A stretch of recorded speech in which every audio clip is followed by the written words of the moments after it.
For decades, Paul Anka stayed silent about what really happened behind the scenes with Frank Sinatra. But now, at 84, he's finally ready to speak. And what he reveals isn't just surprising, it changes everything we thought we knew about their legendary friendship. From private moments to untold conflicts, Anka's words peel back the curtain on a side of Sinatra few have ever seen. You won't believe what he held back all these years, until now. Paul Anka's journey to fame didn't start in a fancy studio or on a big stage. It started with a teenager in Ottawa, Canada, with a pencil, a piano, and a dream bigger than the world around him. He wasn't from New York or Hollywood, and he didn't have a famous last name. What he did have was talent and a drive that wouldn't quit. At just 15 years old, he wrote a song called Diana. He poured all of his youthful heartbreak and emotion into it, and to everyone's surprise, except maybe his own, it became a massive hit. Almost overnight, he was no longer just a kid from Ottawa. He was a star. But Paul wasn't just another teen heartthrob, he was different. He didn't only want to sing, he wanted to write, to create, to build something lasting. While other young artists were busy touring and soaking up the spotlight, Paul was writing songs for others, learning how the business worked, and figuring out how to stay ahead of the game. He was a one-man music machine, writing, composing, performing, and always thinking ahead. By the time he was 18, he had already toured the world and had earned respect from some of the biggest names in the industry. But he still felt like an outsider. He was young, ambitious, and Canadian, trying to make it in an American world of legends. Then came the moment that would change everything. In the late 1960s, Frank Sinatra, already a music icon and larger-than-life figure, was talking about retirement. Paul had grown up admiring Sinatra. To him, Frank wasn't just a singer. He was the symbol of cool, class, and total command of the stage. And now, Paul saw a chance to write something special, not for himself, but for Frank. That's when My Way was born. The melody came from a French song called Comme d'habitude, but Paul didn't just translate it, he completely rewrote it. He sat alone in a New York hotel room late at night and poured his heart into the lyrics. These weren't just words on paper. They were reflections on life, on pride, on regret, on doing things your own way, no matter the consequences. It was as if Paul had written a farewell letter for a man who hadn't left yet. The words weren't about Sinatra's life exactly, but they felt like they were. And that's what made them powerful. When Anka presented the song to Sinatra, it wasn't just a pitch, it was a gift. Frank listened. Then he took it, and he made it his. My Way became the anthem of Sinatra's legacy. It was bold, emotional, and deeply personal. When Sinatra sang it, it felt like the story of a man who had lived fully, fought hard, and refused to apologize. The song became a classic. It played at funerals, graduations, farewells. It became one of the most performed and recognized songs in the world. But while Sinatra's voice echoed around the globe, very few people knew that Paul Anka had written the words. Even fewer knew what that moment meant for him. He had written the song, yes, but in giving it to Sinatra, he had given away something more. The spotlight, the ownership, the credit, it all went to Frank. Paul became the kid who wrote My Way, but the world didn't say his name when they heard it. Still, Paul didn't complain. He didn't demand recognition. He understood the trade he had made. Being part of Sinatra's world, even on the edges, meant playing by unspoken rules. And that meant staying quiet. But deep down, he knew My Way was his. And while Sinatra sang it for crowds of thousands, Paul kept the story of its creation to himself for decades. It wasn't until much later in life that he started to talk about it, to perform it himself, and to share what it really meant, not just to Frank, but to him. The rise of Paul Anka is a story of raw talent, timing, and sacrifice. He became famous young, made his mark early, and created something eternal in My Way. It wasn't just a song, it was a symbol. And even if the world didn't see it at first, it was Paul's words that made the legend sing. Stepping into Frank Sinatra's world was like walking into a movie. Everything sparkled. The suits, the cars, the women, the spotlight. There was laughter, music, and glasses always half full. But behind the charm and glamour, there was something else. Something unspoken. Something that wrapped around every word, every deal, every smile. It was loyalty, sure, but it was also fear. Paul Anka, still young and wide-eyed, learned this quickly. He wasn't part of the official Rat Pack, but he was close enough to feel the heat. Sinatra had allowed him into the inner circle, and yes, allowed is the right word, because being around Frank wasn't just about friendship, it was permission. You didn't just join his world, you were chosen, and once you were in, you followed the rules, whether you liked them or not. From the outside, Sinatra's world looked like the ultimate dream. Vegas nights, packed shows, exclusive parties, and the most powerful people in the room smiling at you. But from the inside, it was different.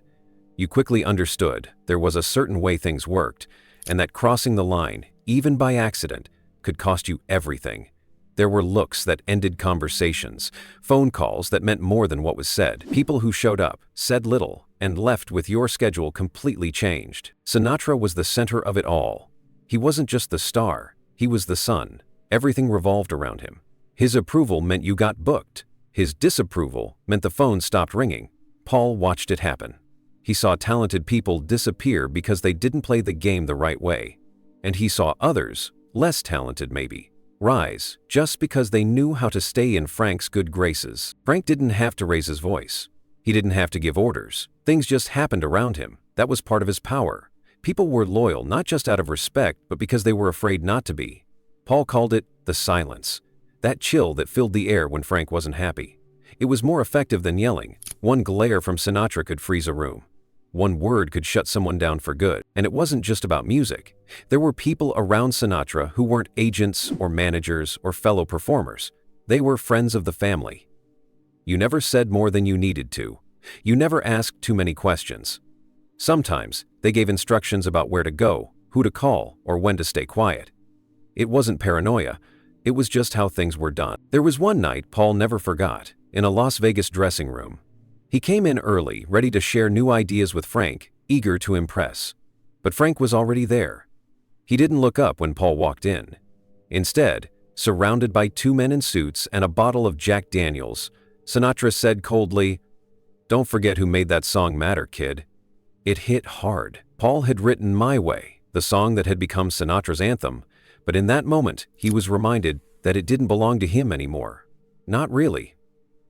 Frank had claimed it, lived it, and now made it clear. Paul was lucky just to be standing there. Moments like that taught Paul how the hierarchy worked. Frank was the king. Everyone else played their part.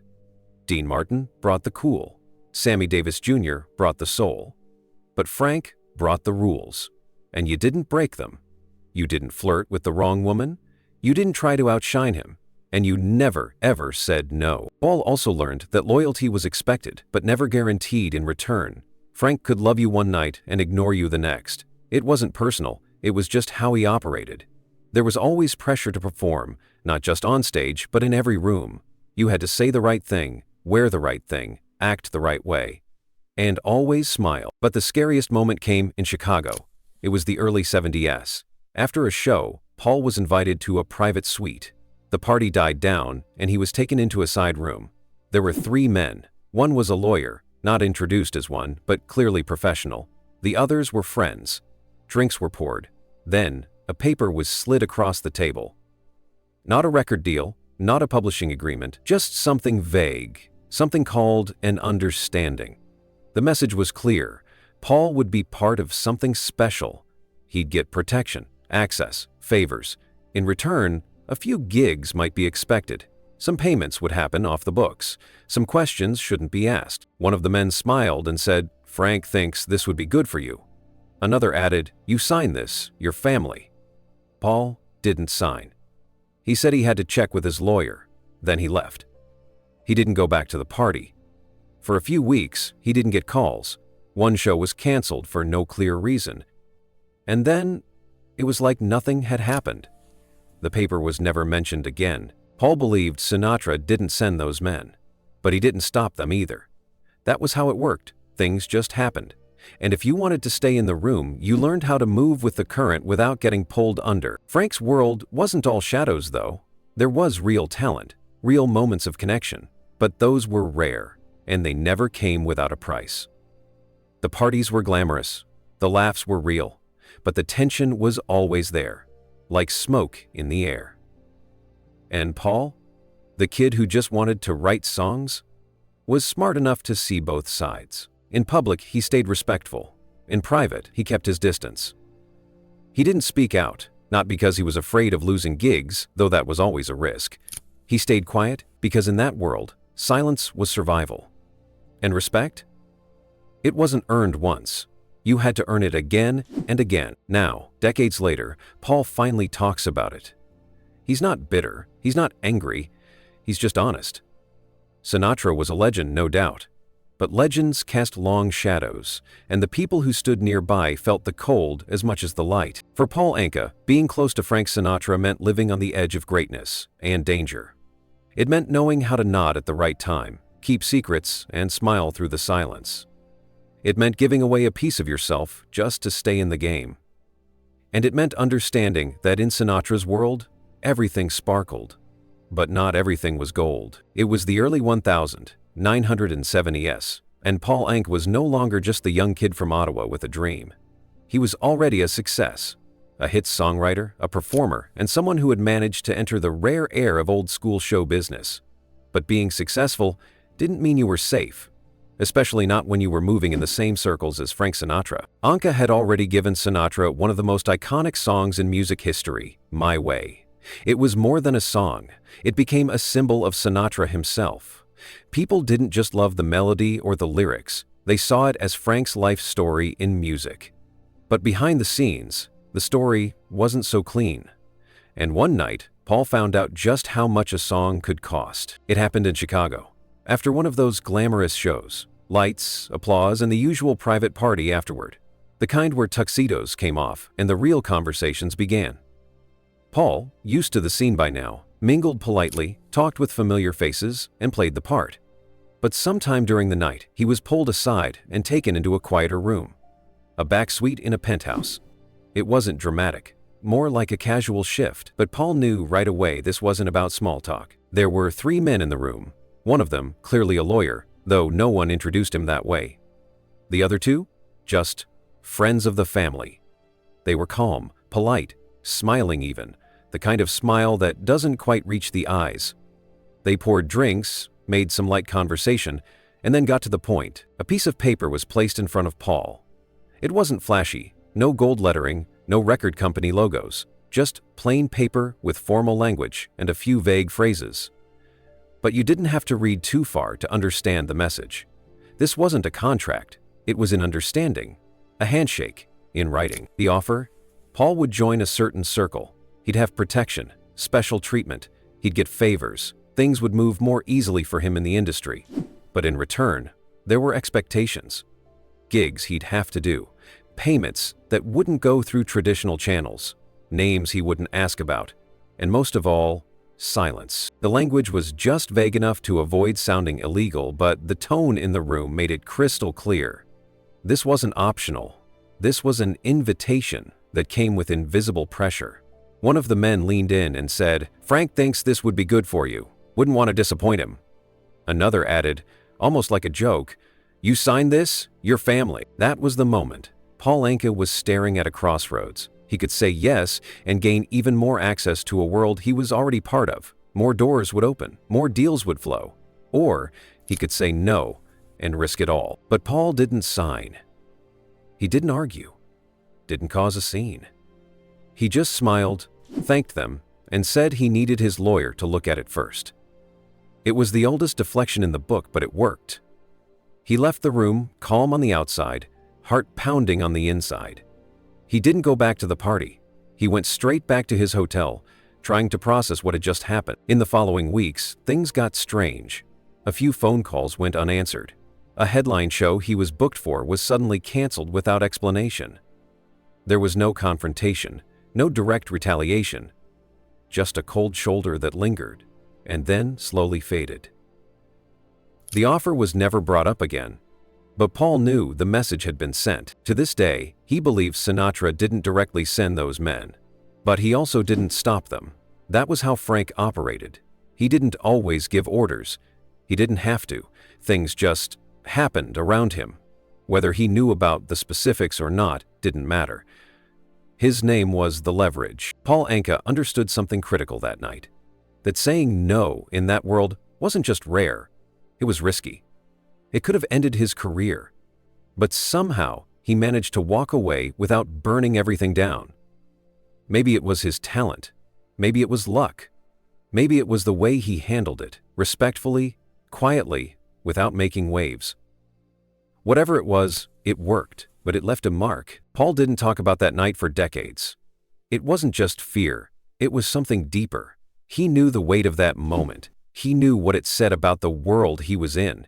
This wasn't just about music, it was about power, control, and the blurry line between influence and intimidation. And that blurry line is what haunted him the most, because while he didn't sign the paper, he still carried the memory of it. Every time he saw someone rise too fast or fall too hard, he remembered that piece of paper. Every time he watched a fellow artist struggle with silence or disappear from the scene, he wondered what choices they had faced. There was no manual for navigating that world, no guidebook for how to say no to someone like Frank Sinatra without consequences. But Paul did it, not loudly, not defiantly, just quietly, with calm courage. In interviews many years later, Anka spoke carefully about the moment. He never named names, never made accusations. He just told the truth in the way only someone who lived through it could. Frank never gave orders, he said. He didn't have to. Things just moved around him. You either kept up or you got out of the way. What Paul Anka did that night, refusing to sign, choosing his own path, may not sound heroic, but in a world where power meant silence and silence meant survival, it was one of the bravest things he could have done. And that decision, that quiet no, defined his career in a different way. He stayed in the game, but on his terms. He stayed visible not because he played dirty, but because he played smart. He didn't chase the darkest corners of showbiz, he dodged them. And that made all the difference. Looking back now, at 84, Paul Anka can finally talk about that night without fear. The players are gone. The old rules have faded, but the lessons, they stay. That paper in the penthouse suite wasn't just a contract. It was a mirror, reflecting everything Paul Anka didn't want to become, and by walking away he proved something simple but powerful. Sometimes, the strongest move isn't climbing higher. It's stepping aside. Sometimes real power comes from saying no, quietly, calmly, and never looking back. For most of his life, Paul Anka played the part everyone expected. He was the polished gentleman, the well-dressed crooner, the respectful songwriter who never stirred the pot. People knew him as the guy who wrote Diana, who toured with the greats, and who gave Frank Sinatra the iconic song, My Way. But what they didn't know was everything he had kept to himself. The years of staying quiet, of swallowing pride, of letting someone else take the spotlight while his pen told the story. Now in his 80s, Paul isn't looking for revenge. He's not bitter, not angry. What he wants is far simpler and much more powerful. He wants the truth to finally be known. Not just about the music, but about the man behind it. About what it cost him to stay in the shadows and how long it took to step into the light. For decades, Anka let Sinatra's myth grow untouched. The world embraced My Way as Frank's personal anthem. It became his signature, his final bow, the track that played at his funeral and echoed across generations. But very few people knew that Paul had written it. Even fewer understood how personal it was for him. The lyrics were poured from his own life, crafted in a lonely New York hotel room. He wasn't writing for fame, he was writing from the heart. When Sinatra took that song and made it his own, Paul didn't push back. He was young and Sinatra was already a legend. Arguing would have been career suicide. So he smiled. He let Sinatra take the credit. He let the world forget. And over time, he stopped performing the song himself. Not out of resentment, but because it didn't feel like his anymore. That silence built up. Every time someone praised My Way, it came with a strange mix of pride and pain. Pride in what he'd created.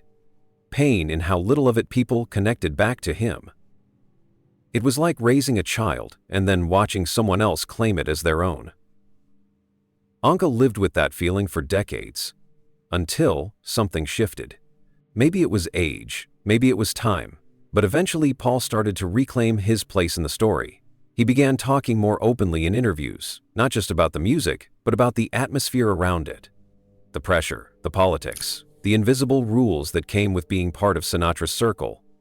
He wasn't out to destroy anyone's image. He just wanted the truth to have a seat at the table. That truth wasn't always easy to tell. It involved uncomfortable memories. Moments when he felt dismissed, like the night Sinatra coldly reminded him, "Don't forget who made that song matter, kid." That wasn't a joke, it was a warning, a power play, a reminder that in Sinatra's world, everything, even a song, belonged to him if he said so. Paul never forgot that moment. It didn't destroy him, but it did change something inside. From that point on, he knew the score. He understood that fame came with a cost, and sometimes that cost was your own voice. So he kept quiet. He wrote more songs. He built a career that spanned decades. And he survived in an industry that chewed people up. But now, in the final chapters of his life, Paul has no more reason to stay silent. He's not seeking applause. He doesn't want to be a trending headline. He just wants to leave behind the full truth. Not the version cleaned up for magazines or award shows. Because for too long, the story of Paul Anka was reduced to a footnote under someone else's legend.